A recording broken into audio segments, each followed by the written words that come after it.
My name is Marlena Noland. I am a psychology and music double major, and I am a sophomore. I started playing the violin, my primary instrument, when I was in 7th grade, and I started it because I really wanted to take a music elective, and our orchestra director had finally become full-time at Man Middle School where I went. My dad had also played the violin, and I thought that would be really cool to pick up the violin and start playing, because I guess I didn't really find anything in band that I wanted to keep up with, but I really wanted to join orchestra and start playing the violin. I thought that would be really cool. I do play the viola as well. I play the tenor saxophone. My secondary instrument, which I do here on campus, is voice. My dad was a violinist, and his dad's mom was as well too, so he's kind of like a second generation violinist. And my mom's side of the family was very musical. My grandmother played the piano, my great aunt plays the organ and the piano. My grandfather played probably every brass instrument under the sun and knew how to play the banjo and the bass. And my mom herself played piano and cornet. My biggest musical influence is just music itself.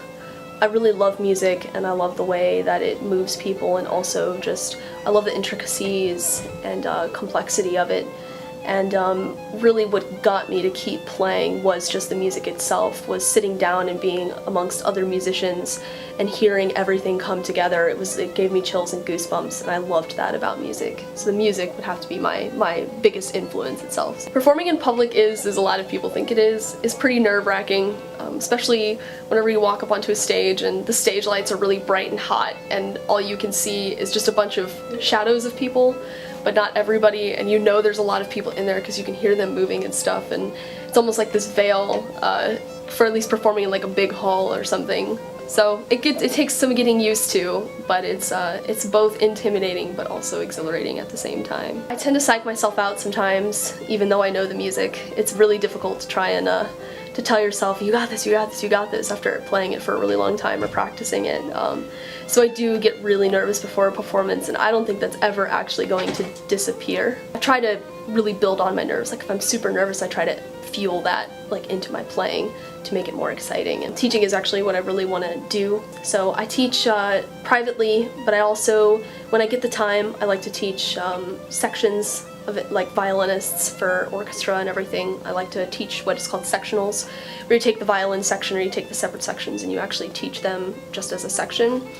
I like to volunteer and do that, and last semester I actually taught a class of kids ages like 5 to 8 years old who were all beginning violin students. They were homeschool beginning violin students. There were 6 of them, and that was a really great opportunity, and I just recently took an opportunity to start teaching privately again, and I try to teach a lot. I love to teach. It's really awesome. I guess if I were to look at my end goal, I imagine myself like as a conductor. I really want to be a conductor of an orchestra. I think that would be really awesome. But that's after, obviously that'll take a while to get to, but that's after teaching, and I really want to teach music as well and spread music and help children understand the importance of it, and also to give people the gift that I think music is, which is just it's a life changer.